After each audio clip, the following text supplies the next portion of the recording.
एक राजा थे जिनके आंगन में 2 रानियां थीं। बड़ी रानी नाम था मालविका, जिनका स्वभाव सोने जैसा खरा था, दया की मूर्ति थी, सबकी भली चाहने वाली। और थी छोटी रानी चंद्रिका। इनका मन पत्थर से भी ज्यादा कठोर, स्वभाव में झर और दिल में केवल द्वेष। बड़ी रानी मालविका की एक दुलारी बेटी थी, अनया, जिसका चेहरा चंद्रमा सा शीतल था। छोटी रानी चंद्रिका की भी एक बेटी थी, नैना, जिसकी किस्मत अभी लिखी जानी थी। पर रानी चंद्रिका तो बड़ी धूर्त, मन में भरा था राजपाट का लालच। वह चाहती थी कि राज की बागडोर उसके हाथ में आ जाए। राजा भी उसकी नाराजगी से सदा डरते रहते थे। इसीलिए चंद्रिका बड़ी रानी और उनकी भोली बेटी से दिन रात नफरत करती थी। एक दिन उस दुष्ट रानी ने राजा को धमकाया। बोली, महाराज, मालविका और अनया को इस राजमहल से बाहर कर दीजिए, वरना अनर्थ हो जाएगा। राजा को लगा जो चंद्रिका चाहती है वही करना पड़ेगा। और हाय रे किस्मत, राजा ने अपनी भली रानी और प्यारी बेटी को राजमहल से बाहर एक टूटे फूटे छोटे से घर में भेज दिया। पर द्वेष की आग इतनी जल्दी कहाँ बुझती है। चंद्रिका की घृणा इससे भी नहीं हटी। उसने हुक्म दिया,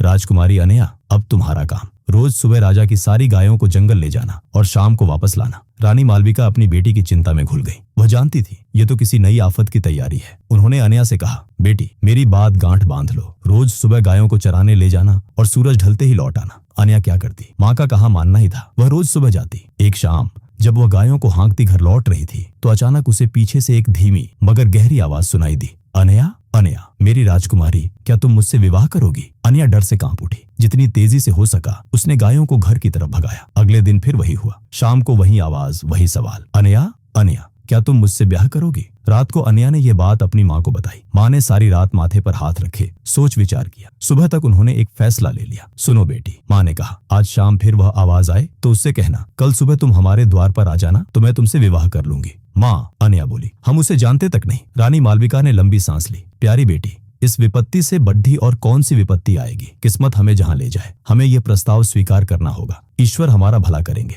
उसी संध्या अनया जब लौट रही थी तो वही आवाज फिर आई। इस बार आवाज में दुख और आग्रह था। अनया, अनया, क्या तुम मुझसे ब्याह करोगी? अनया ठिठक गई। उसने पीछे देखा मगर कोई नहीं। उसका मन भाग जाने को हुआ पर माँ के शब्द याद थे। उसने हिम्मत से कहा, हाँ, यदि तुम कल सुबह मेरे घर आ जाओ तो मैं तुमसे विवाह कर लूंगी। वह तेजी से गायों को हाँक कर घर पहुंची। अगले दिन भोर होते ही रानी मालविका ने दरवाजा खोला कि देखें कौन है। वहां कोई नहीं था। पर अचानक उनकी आंखें फटी रह गईं। सीढ़ियों पर कुंडली मारे एक विशाल अजगर बैठा था। रानी मालविका चीख पड़ी। अनया और नौकर दौड़े आए और तभी चमत्कार हुआ। अजगर बोला, नमस्ते। उसका स्वर बद्धा विनम्र था। मुझे निमंत्रण मिला था सो मैं आया हूँ। आपकी बेटी ने वादा किया था कि मैं सुबह आऊंगा तो वह मुझसे ब्याह करेगी। मैं वचन निभाने आया हूँ। रानी मालविका के पैरों तले जमीन खिसक गई। वह तो सोच रही थी कि कोई सुंदर नौजवान आएगा। ये क्या अनर्थ, एक भयानक अजगर। ये खबर बिजली की तरह चंद्रिका तक पहुंची। वह खुशी से फूलकर कुप्पा हो गई। तुरंत अपने नौकरों के साथ मालविका के घर पहुंची।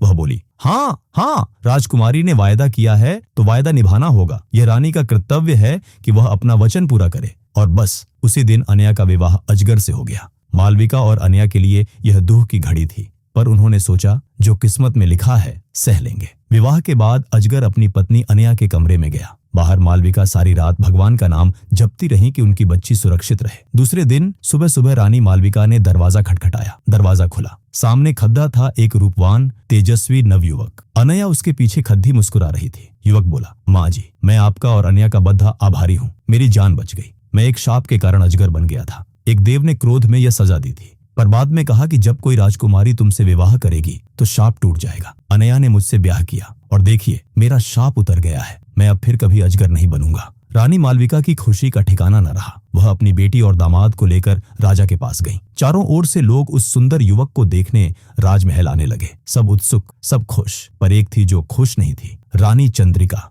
वह क्रोध से आग बबूला हो गई। अनया का सौभाग्य उनसे देखा नहीं गया। उन्हें भी अपनी बेटी नैना के लिए ऐसा ही किस्मत वाला दूल्हा चाहिए था। उन्हें एक चाल सूझी। उन्होंने अपनी बेटी नैना को बुलाया। अब अनया का ब्याह तो हो गया। चंद्रिका बोली, अब गायों को जंगल में चराने तुम ले जाया करो। मैं क्यों? नैना चीखी। नौकर किस लिए है? ये मेरा हुक्म है। रानी गरज उठी। और कान खोलकर सुन लो, यदि जंगल में कोई तुमसे ब्याह का प्रस्ताव करे तो तुरंत हाँ कर देना। कह देना कल सुबह हमारे घर आ जाओ। नैना डर गई, पर माँ की आज्ञा माननी पड़ी। नैना रोज सुबह जाती और शाम को लौटती, पर अनया की तरह उसे जंगल में एक बार भी कोई आवाज सुनाई नहीं दी जिसने कहा हो, क्या तुम मुझसे विवाह करोगी?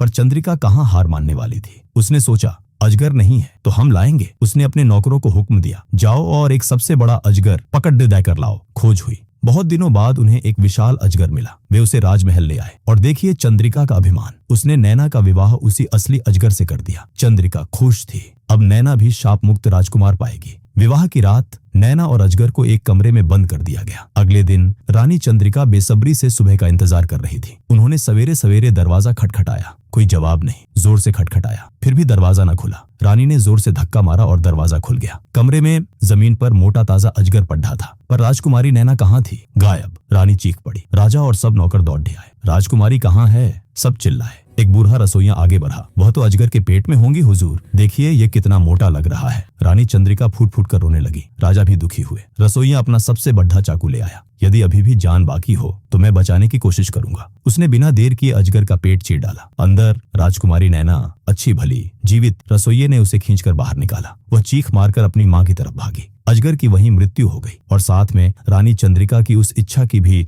मृत्यु हो गई कि उनकी बेटी नैना को भी अनया जैसा भाग्यशाली और तेजस्वी पति मिले।